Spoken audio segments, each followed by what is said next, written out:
All praise is due to Allah alone. In Him we seek aid and assistance, and to Him we turn both in repentance and for forgiveness.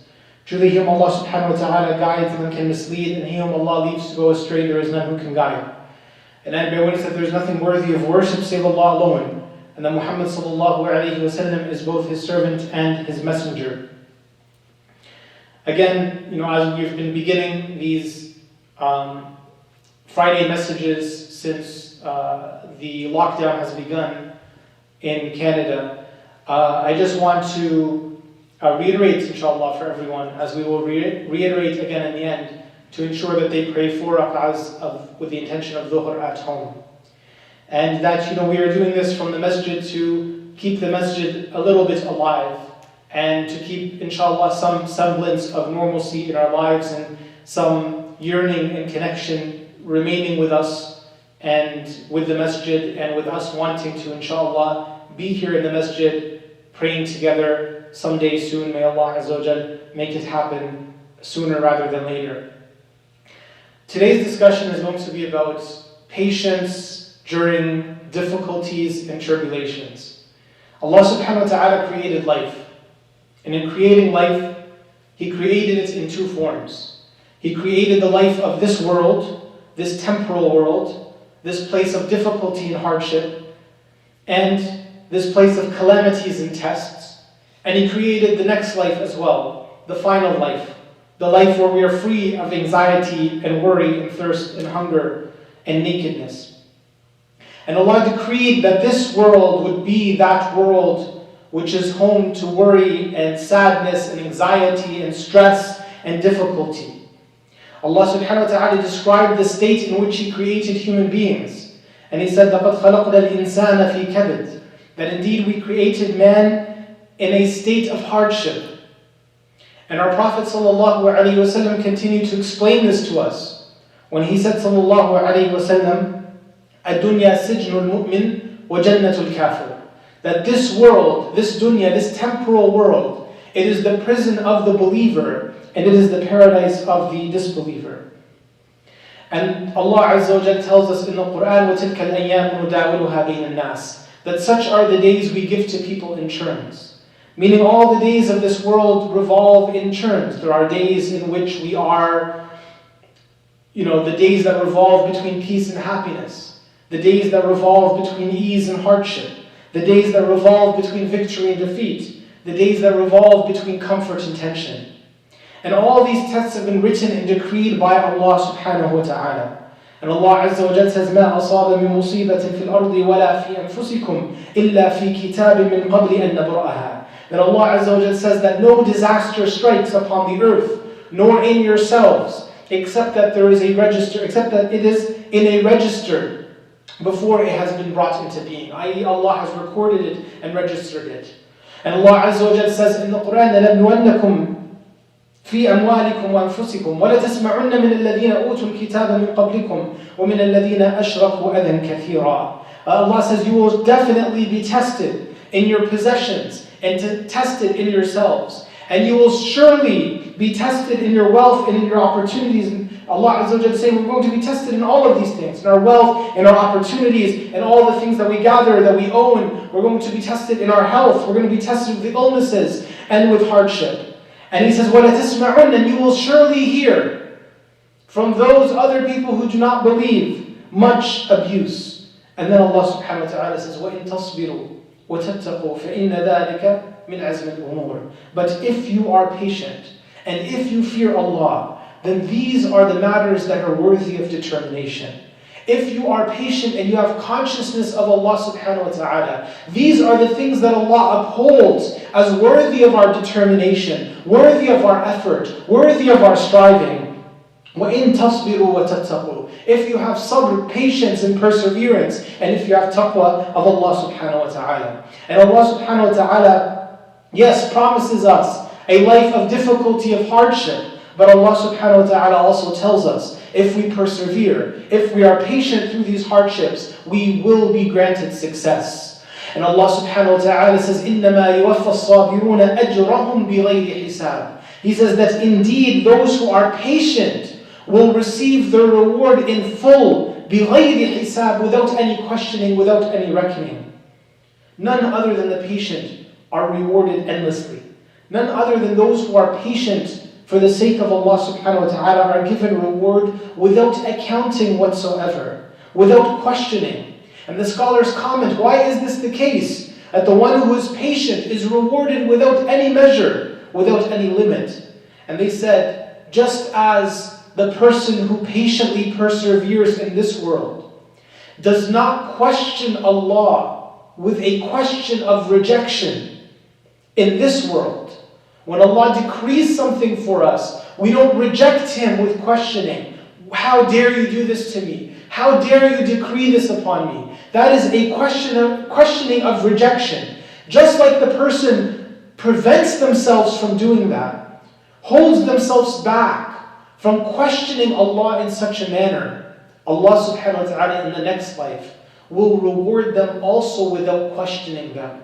He will give them the reward without reckoning, بِغَيْرِ حِسَابٍ, without accounting, without any limitations. And Allah subhanahu wa ta'ala says, فَاصْبِرْ كَمَا صَبَرَ أُولِي الْعَزْمِ مِنَ الرُّسُلِ. Be patient, persevere, just as the messengers of strong will did before you. And Allah Azza wa Jalla describes Prophet Ismail alayhi salam and his statement to his father who comes to him with a dream of slaughtering him. And he says, يَا أَبَتِ فَعَلْ مَا تُؤْمَرْ سَتَجِدُنِي إِنْ شَاءَ اللَّهُ مِنَ الصَّابِرِينَ. He said, oh my father, do whatever you have been commanded, and you will find me to be of those who are patient.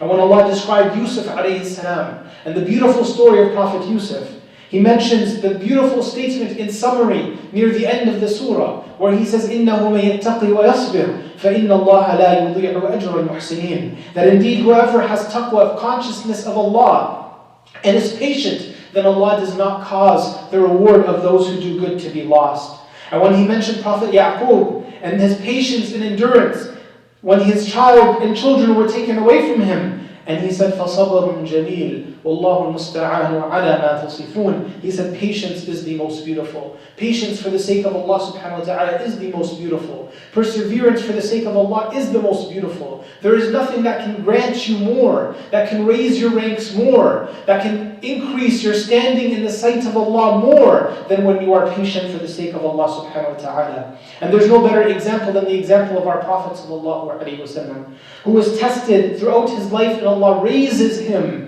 and raises his rank through these series of tests and hardships that he faces. He's tested with orphanhood, and his father dies before his birth, and his mother dies when he's only 6 years old. And so he's left from his grandfather until his grandfather dies, then left to his uncle. His childhood is that of an orphan passing from hand to hand, raised illiterate despite his high status, the high status of his tribe and family, and yet he found no one who could teach him to read and write because of his circumstances. Every time he was attached to someone who would raise him, that person would die and abandon him, sallallahu alaihi wasallam, until he is older and he's blessed with the seal of prophethood.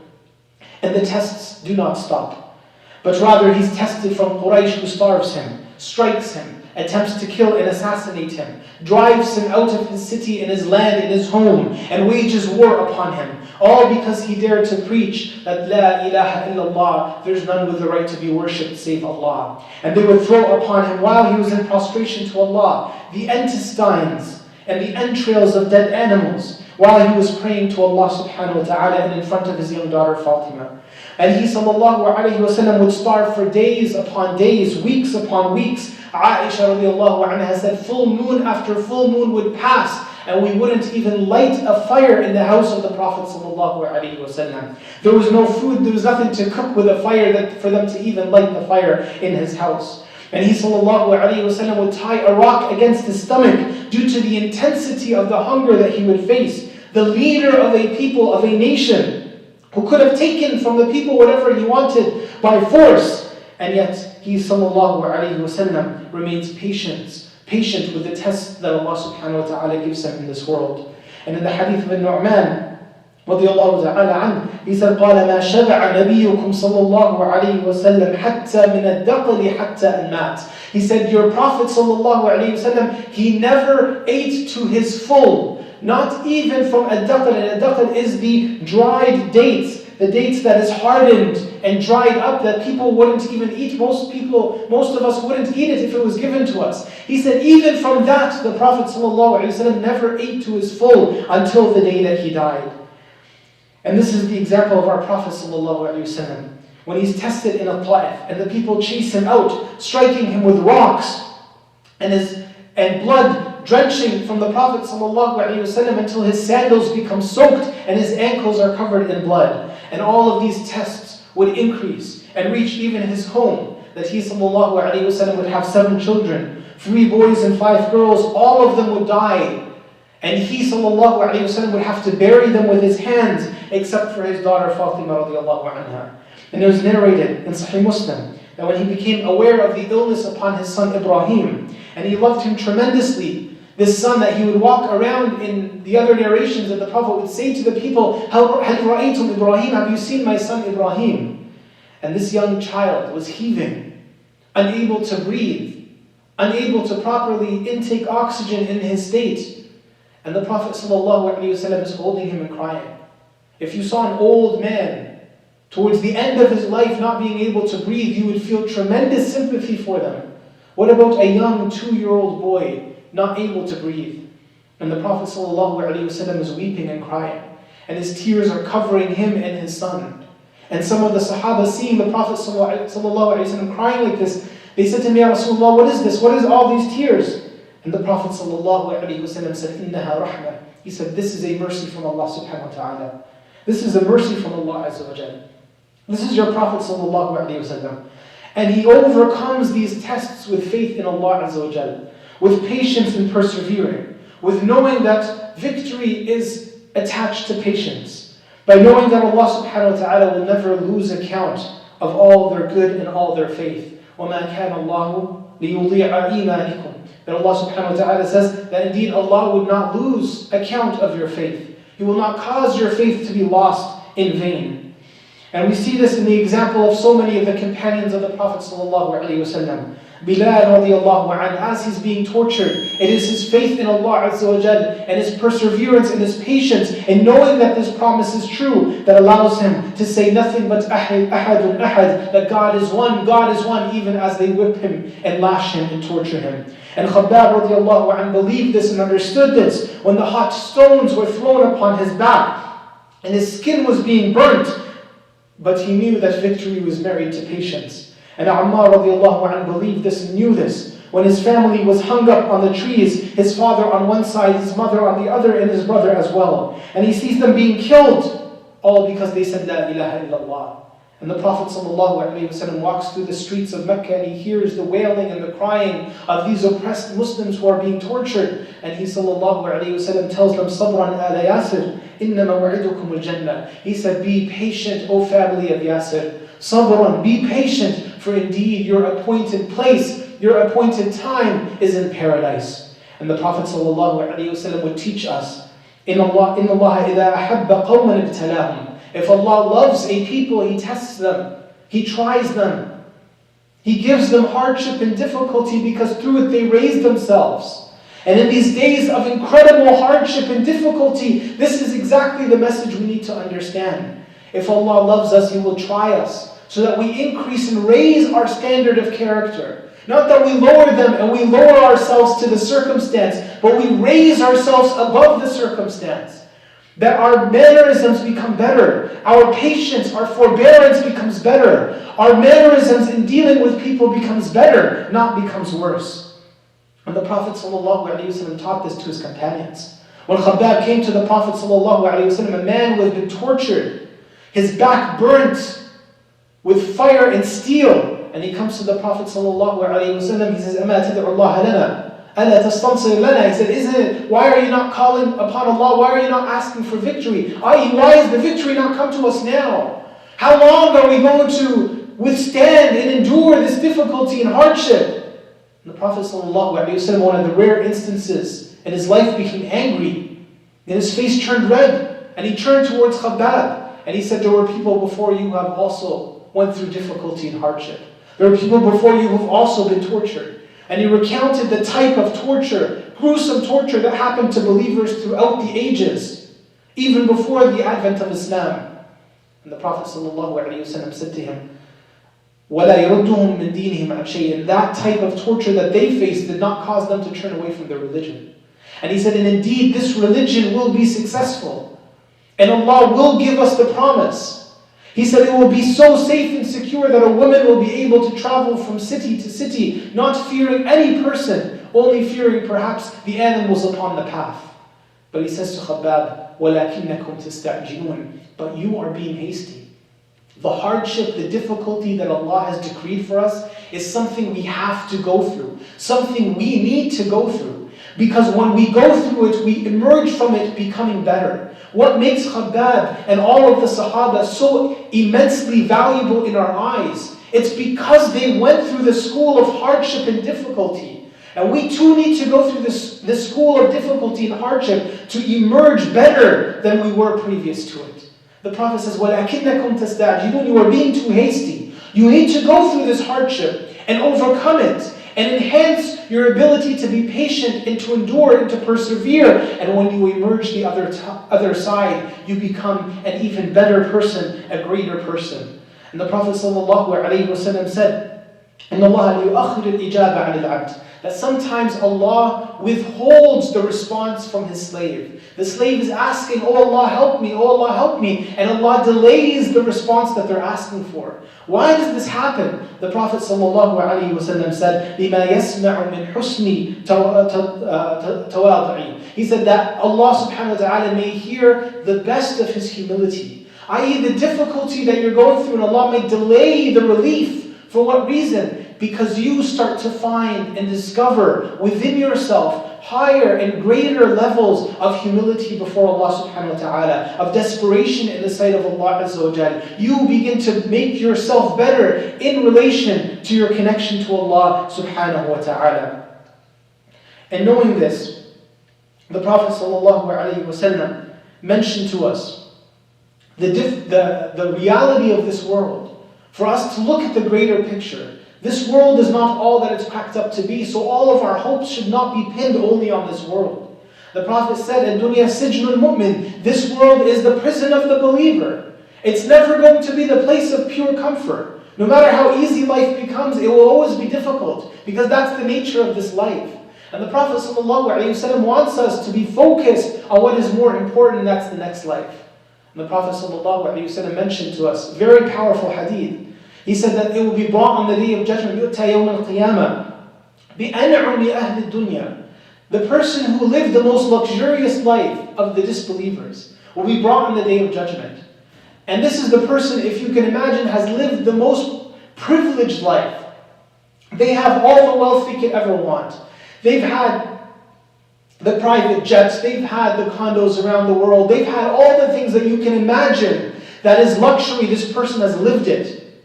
And Allah brings this person on the day of judgment, and He orders, اغْمِسُوهُ فِي النَّارِ. Just dip him into the hellfire. Allow him to touch the hellfire and bring him out. And so they dip him, a single dip into the hellfire. And he's brought out. A single moment, fraction of a second that he spends in the hellfire. And he's brought back to Allah. And Allah subhanahu wa ta'ala asks him, هَلْ رَأَيْتَ نَعِيمًا قَدْ. Have you ever experienced any luxury, any ease ever before? And the man says, no, by Allah, I never experienced luxury before. What is this world compared to the next? It's nothing. So why do we pin so much of our hopes upon it, rather than looking to what is more important? And the Prophet ﷺ continues, and he says, Allah will order the person who lived the most difficult life. And that person will be brought, imagine a person who lived nothing but hardships, orphanhood, poverty, difficulty, disease. And this person is brought in front of Allah Azza wa Jalla. And Allah subhanahu wa ta'ala says, اغْمِسُوهُ فِي الْجَنَّةِ. Let him just touch paradise. Let him spend a fraction of a second in paradise. And this person is brought back to Allah Azza wa Jalla. And Allah subhanahu wa ta'ala asks him, هَلْ رَأَيْتَ بُؤْسًا قَدْ. Have you ever seen any hardship before? And the man says, no, by Allah, I have never seen hardship before in my life. That is powerful. All the hardship of this world compared to the next world is not even a fraction of a second in paradise. And this is to make us understand and realize and internalize the fact that this world is not what we should be focused on. And so when we find difficulties and hardships and obstacles in this world, knowing the bigger picture, it should allow us to raise ourselves above these obstacles and hardships. فأقول قولي هذا واستغفر الله لي ولكم استغفروه إنه غفور رحيم.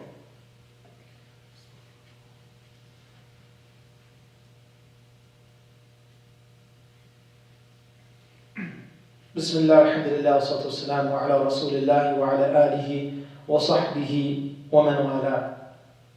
We are living obviously in times of tremendous hardship and difficulty, and through these difficulties and hardships and disease, we can understand clearly the words of the Prophet ﷺ when he said, أَقْبَلْتُ الْفِتَنْ كَقِطْعِ اللَّيْلِ الْمُظْلِمِ. He said that the trials are coming forward, and they will be like pieces of the darkness of the night.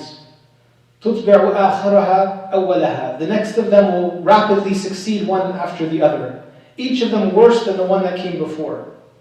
And in another hadith, the Prophet ﷺ said, إِنِّي لَأَرَى الْفِتَنِ. He said, indeed, I see the trials. I see the trials that are coming.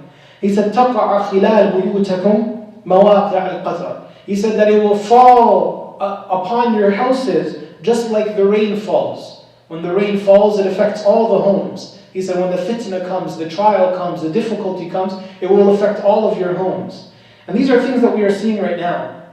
And so how do we face fitna? How do we face tests and trials in our lives? First of all, it's important for us to realize and understand the reward of Allah subhanahu wa ta'ala before us. That Allah subhanahu wa ta'ala, the Prophet sallallahu alayhi wa sallam says, يَأْتِي عَلَى النَّاسِ زَمَانٍ لِلْعَامَلِ مِنْهُمْ أَجْرُ خَمْسِينَ مِنْكُمْ. That the Prophet, speaking to his companions, he said there will come a time where one man's deeds will be worth 50 of you.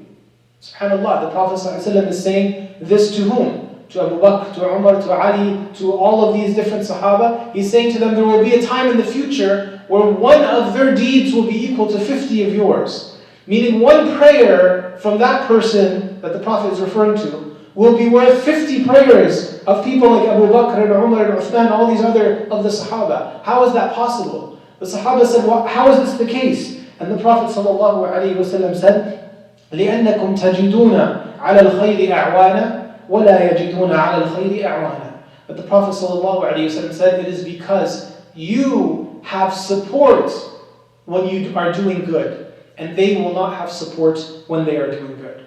And this shows us that the more difficult the circumstance is, the more the reward increases. The Sahaba, having the support of the Prophet ﷺ and each other, they did a lot of good. They did more good than any of us can imagine to do. But because they had support, Allah subhanahu wa ta'ala is saying that people who work without support will be given a greater reward for the deeds that they do.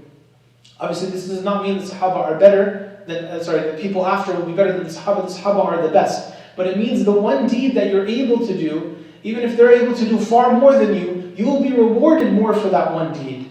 And this is an encouragement for us to realize, we're not going to be as good as the Sahaba. We're not going to be able to do as much good as them. That's for granted. But the good that we do is going to be rewarded extra.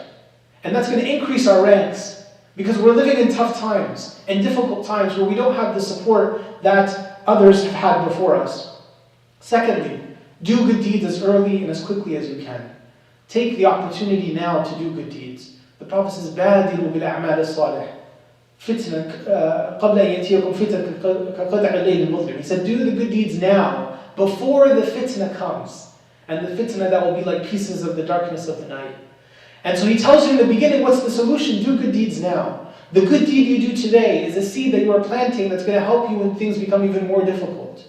And so constantly do as many good deeds as possible, because when you do this is what is going to help you down the line. And you have faith right now. You have belief in Allah right now. You don't know if you're going to have belief in Allah in the future. So take advantage of what Allah has given you now and use it for the sake of Allah, and Allah will make your faith stronger and connect you to Him subhanahu wa ta'ala. Finally, to constantly make dua. And Aisha radiallahu anha was asked, what was the dua the Prophet made the most? And she said the Prophet used to say, كان أكثر دعاء النبي صلى الله عليه وسلم أنه يقول اللهم يا مقلب القلوب ثبت قلبي على دينك. She said the dua the Prophet used to make the most was Ya muqallib al-qulub, O you who alternates the hearts, who changes hearts. ثَبِّتْ قَلْبِي عَلَى دِينِكَ, make my heart firm upon your religion. And so we ask Allah subhanahu wa ta'ala to make us firm upon His religion. And finally, I will say that it is important for us to remain patient and to realize that everything happens by the decree of Allah subhanahu wa ta'ala. And the Prophet sallallahu alayhi wa sallam said, عَجَبًا لِأَمْرِ الْمُؤْمِنِ إِنَّ أَمْرَهُ كُلَّهُ خَيْرٌ. He said, how amazing are the affairs of the believer, everything that happens to him is good. If difficulty happens to him, he is patient and that is good for him. And if good things happen to him, he is thankful and that is good for him. So everything that happens to him is good. And if we recognize that everything is written by Allah, and we approach everything with patience or gratitude, then indeed everything in our lives will in fact be for our benefit, and whatever Allah has written for us will in fact be a reason to take us to Jannah, inshaAllah.